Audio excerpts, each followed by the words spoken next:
सबसे प्यारी है, माँ तू जग में न्यारी है।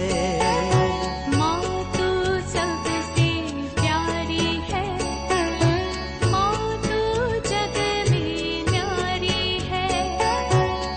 अपने आंचल में रखना, अपने आंचल में रखना, हमें वरदानों से भरना।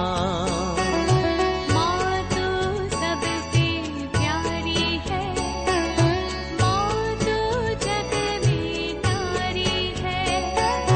माँ तू सबसे प्यारी है, माँ तू जग में न्यारी है। पिता, पुत्र और पवित्र आत्मा के नाम पर आमीन। आप सबों को जय यीशु। हम लोग इन दिनों में कैथोलिक कलीसिया के विषय में ही मनन चिंतन करेंगे।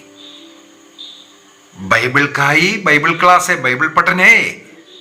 बाइबल से ही बातें निकाल करके मैं आपको सिखाऊंगा। ये नहीं सोचना ये किसी पोप का शिक्षा देने वाला है। कई लोगों को इसमें छेड़ है। इसी वजह से ये जो सचमुच में जो कलीसिया क्या है, कलीसिया कैथोलिक कलीसिया क्या है, इसके विषय में किसने स्थापित किया, ये सब हमें जानना जरूरी है। यदि ईसा मसीह संसार में आकर एक कलीसिया की स्थापना किया है, उसका कुछ लक्ष्य है। क्यों स्थापित किया? उस कलीसिया से जुड़े रहकर, उस कलीसिया का शिक्षा प्राप्त कर हम स्वर्ग जाएं, ईश्वर से जुड़े रहें। यही उद्देश्य से ईश्वर ने कलीसिया की स्थापना किया है। यह ऐसा नहीं है। उस कलीसिया की स्थापना किस प्रकार हुआ? कैथोलिक कलीसिया के विषय में मेरे हाल में 60-70 क्लास अभी तक मैं ले चुका हूं। आप उसको भी देख सकते हैं। इसके बावजूद भी आज भी कुछ ऐसे जो पाषंडताओं में चलने वाले लोग हैं, वे जो पाषंडियों को सुन रहा है, पाषंडता सीखा है, मुझे उन पर दया आती है। सत्य कलीसिया, कैथोलिक कलीसिया से निकल करके चाहे कुछ भी बगाना हो, कारण क्यों ना हो, अज्ञानता के कारण हो सकता है, और हो सकता है कैथोलिक कलीसिया ने बाइबल को अच्छी तरह उन्हें समझाने में सक्षम नहीं हुआ।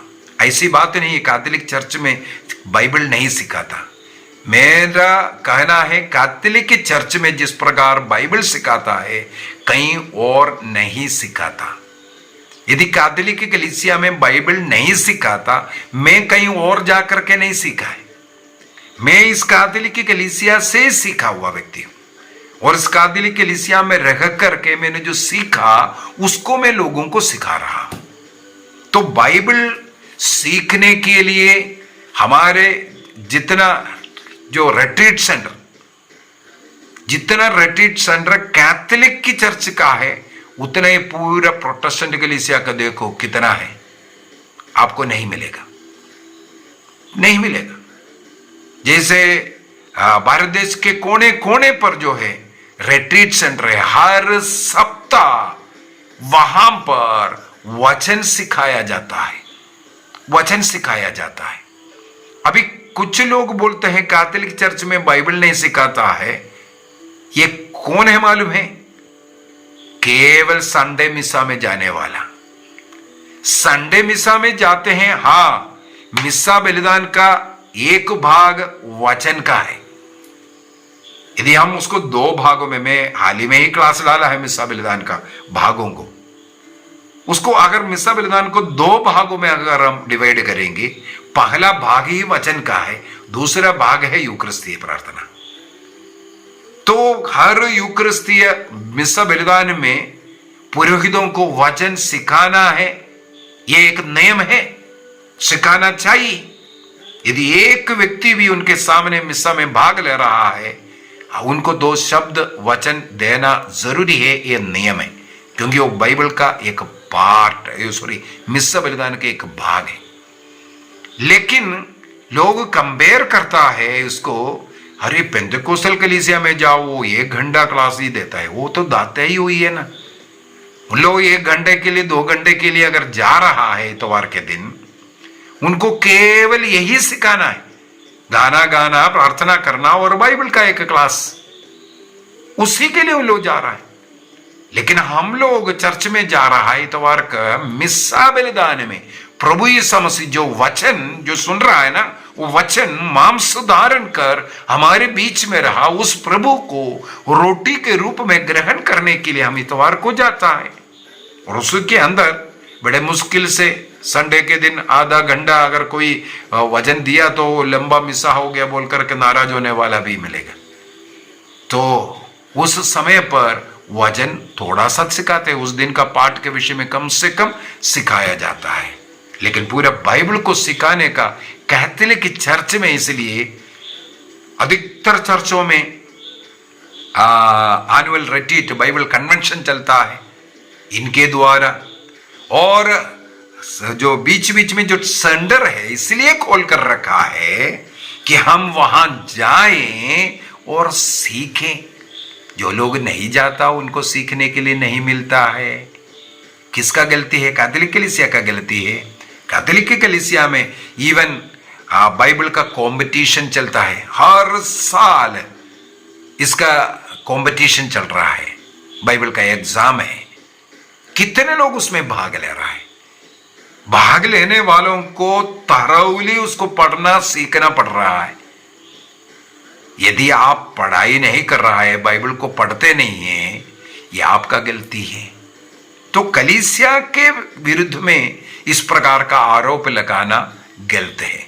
इसलिए आज से विशेष रूप से कैथोलिक कलीसिया के विषय में मैं क्लास लेना शुरू कर रहा हूं।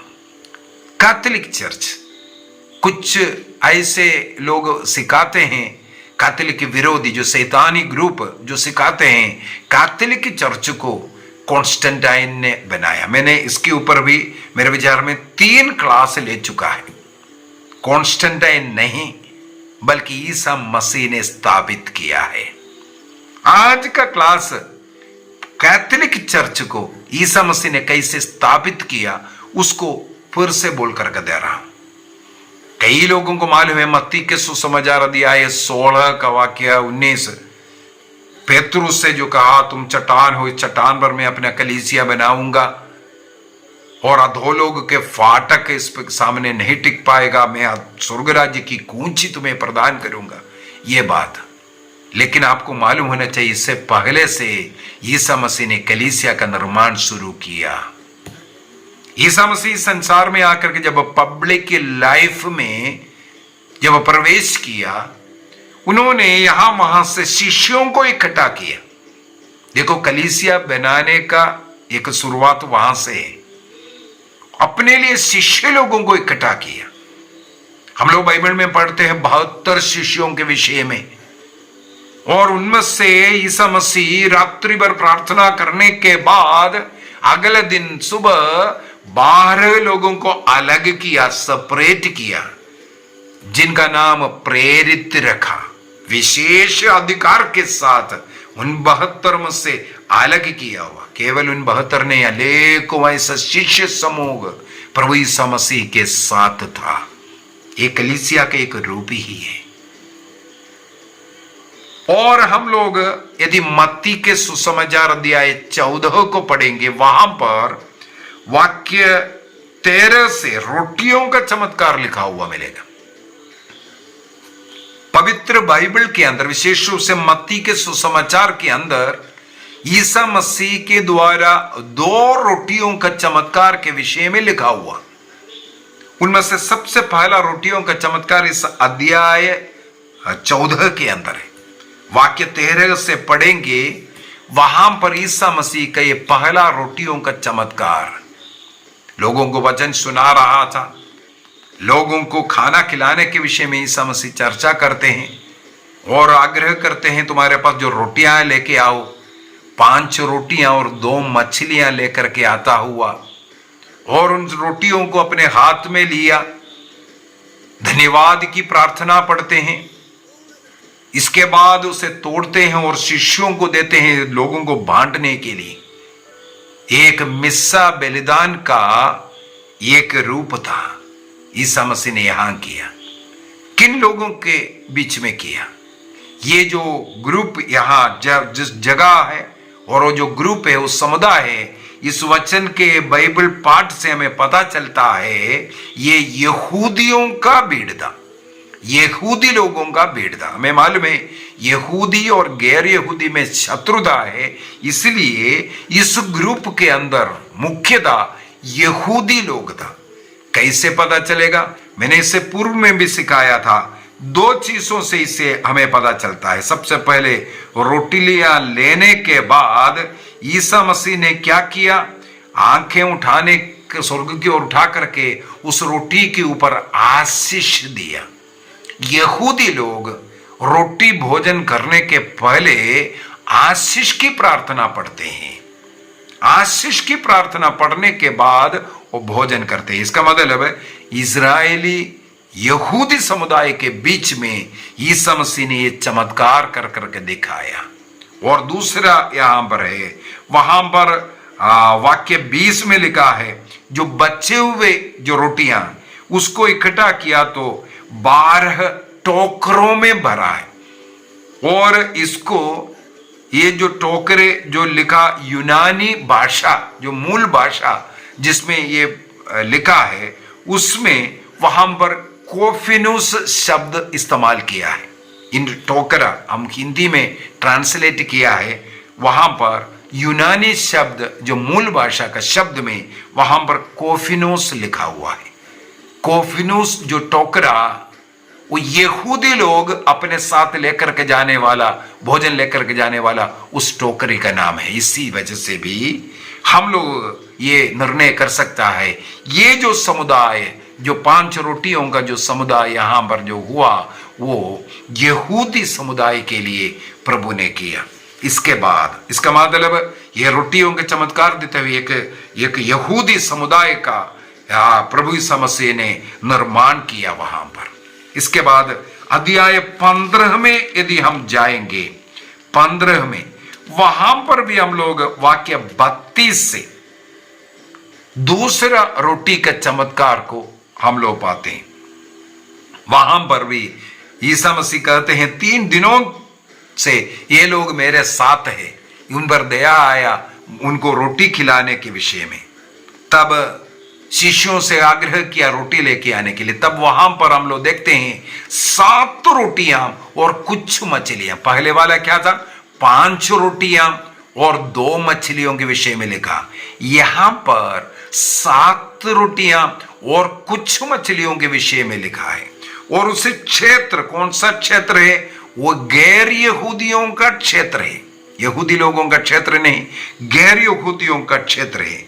और यहां भी हम लोग किस प्रकार प्रभु ईसा मसीह ने इस रोटी को तोड़ करके दिया है, उसको अगर देखेगा और प्रमाणित होता है। वहां पर वाक्य 36 में वे 7 रोटियां और 2 मछलियां ले लिया। लेना, मैंने 4 बात बोला है मिस्सा बलिदान में। लेना, धन्यवाद या आशीष की प्रार्थना पढ़ना, उसको तोड़ना और देना, ये 4 कर्म होना है। यहां पर भी ईसा मसीह ने 7 रोटी और मछलियों को ले लिया। इसके बाद धन्यवाद की प्रार्थना पढ़ी।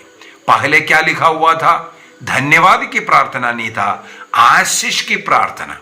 मैंने बोल करके दिया है, आशीष की प्रार्थना यहूदियों के द्वारा करता है और धन्यवाद की प्रार्थना रोटी लेकर के ईश्वर को धन्यवाद देकर के प्रार्थना करना ये गैर यहूदियों का तरीका है। इसीलिए यहां पर लिखा हुआ ईसा मसीह ने धन्यवाद की प्रार्थना पढ़ी, क्योंकि गैर यहूदियों के बीच में उसको तोड़ा और उसको दिया। लोगों को तृप्त होने के बाद 7 टोकरे बाकी बचा करके 37 वाला वचन में लिखा है 7 टोकरे जो बच गया करके।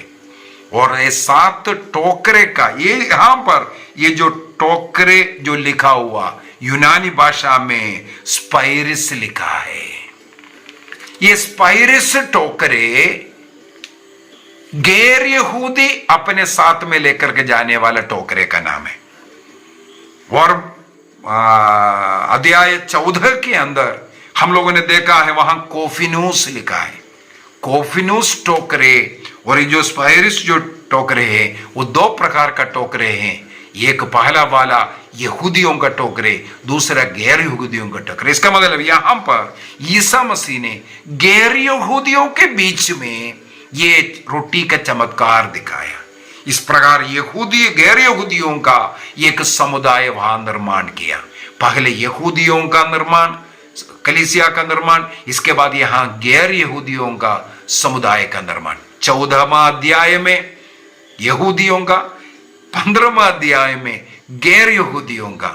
अभी अध्याय 16 में जाकर के इस गैर यहूदी और यहूदी कलीसिया को पेत्रुस नाम के चट्टान पर खड़ा करते हैं। हेलो, आपको समझ में आ रहे हैं? इसके बाद पेत्रुस से कहते हैं, स्वर्ग राज्य की कुंजी अधिकार मैं तुम्हें दे रहा हूं। अपनी कलीसिया पेत्रुस नाम पर चट्टान पर। इसको और समझने के लिए ईसा मसीह के स्वर्गारोहण के पूर्व में ईसा मसीह शिष्यों के पास आते हैं, तिबेरियस नदी के तट पर आया। वहां पर हम लोग देखते हैं ईसा मसीह योहन का सुसमाचार उसके अध्याय 21, जॉन चैप्टर 21 वर्स 15, 16, 17, 15, 16 एंड 17 में पढ़ते हैं। ईसा मसीह इसी पेत्रुस से पूछते हैं, क्या तुम इन सब से अधिक मुझे प्यार करते हो? वहां पर 3 वाक्य में 3 बार पेत्रुस ईसा मसीह को सबसे अधिक प्यार करता है। पहला स्थान मेरा प्रभु है, ये घोषणा करता है। तब प्रभु कहते हैं, मेरे मेमनों को चराओ, मेरे भेड़ों को चराओ। ये मेमने और भेड़े ईसा मसीह ने जिस यहूदी गैर यहूदी की कलीसिया बनाकर उनको मुख्य बनाया, इसके लिए मैंने इसका अनेकों वचन के द्वारा स्थापित किया है। हाल ही में ही एक क्लास मैंने डाला था, क्योंकि एक प्रोटेस्टेंट व्यक्ति ने बोला कहां लिखा हुआ है। मैंने उनको 12 वचन दिया, 12 वचन। पेत्रुस कलीसिया का मुखिया है, उसका क्लास मैंने लिया था और उसका खंडन करने के लिए मैंने उससे चैलेंज भी किया था। नहीं, मुंह बंद हो गया। तो बाइबल के अंदर पेत्रुस को चर्च का, कलीसिया का मुखिया बनाया है। संत पौलुस भी एफेसियों को लिखते हुए यही अब सिखाता है, कलीसिया का मुखिया के रूप में पेत्रुस को वहां दर्शाता है। और गलातियों का पत्र उसके अध्याय 1 वाक्य 18 से आगे हम लोग पढ़ सकते हैं। विशेषकर वाक्य 19 के अंदर लिखा हुआ है, संत पौलुस स्वयं कहते हैं, मैं पेत्रुस से मिलने के लिए यरूशलेम गया। क्यों गया? क्योंकि कलीसिया का मुखिया पेत्रुस है। तो ईसा मसीह ने एक कलीसिया का स्थापना किया, एक कलीसिया का स्थापना किया। उस कलीसिया ये पेत्रुस के अधीन में, जो कलीसिया आज भी पेत्रुस के अधीन में रहता है, उस कलीसिया ईसा मसीह के द्वारा स्थापित कलीसिया है। जिस कलीसिया का मुखिया पेत्रुस है, वो ईसा मसीह के द्वारा स्थापित कलीसिया है। हमारे पारिवारिक प्रार्थना एवं धर्म शिक्षा किताब का पेज नंबर 121 से आगे का कलीसिया के विषय में ये रूप, कलीसिया क्या है, कलीसिया के विषय में अनेकों, पेत्रुस के चट्टान में लगाने का क्या मतलब है, संत पापा के विषय में ये सब, और कलीसिया में, कैथोलिक के कलीसिया में अभी 24 जो ग्रुप है, विभाग है, वो उसका क्या मतलब है, कौन सा है, ये सब लिखा हुआ आपको मिलेगा पेज नंबर 121 से लेकर के। आप उसको भी पढ़ना, और भी कुछ डाउट है तो पूछ सकते हैं। आगे क्लासों में इसके आधार पर मैं अनेकों क्लास लेने वाला है। इस महीने का अंत तक कैथोलिक कलीसिया की विशेषताओं के विषय में हम मनन चिंतन करेंगे। आज ईसा मसीह ने एक कलीसिया को इस संसार में स्थापित किया, वो पेत्रुस के अधीन में रहने वाला कलीसिया है, कैथोलिक कलीसिया है। इसके विषय में हम लोगों ने सुना। आइए हम अपनी आंखें बंद करें, प्रभु को धन्यवाद दें, प्रभु की स्तुति करें, आराधना करें। इस कलीसिया के लिए, कलीसिया के मुखिया संत पापा के लिए, संत पापा फ्रांसिस के लिए प्रार्थना करें। और हमारे कलीसिया के सभी कार्डिनल्स, बिशप्स, प्रीस्ट, डीकन्स, सभी धर्म बहनें, कलीसिया के सभी अगुवा लोग, सुसमाचार प्रचार के लोग, सेवा करने वाले सभी लोगों को समर्पित करें और उनके लिए धन्यवाद दें। इस कलीसिया से जुड़ करके, जिसे ईसा मसीह ने स्थापित किया, इस कलीसिया से जुड़े रहने का हम निर्णय करेंगे। पिता, पुत्र और पवित्र आत्मा के नाम पर आमेन। आप सबों को जय यीशु।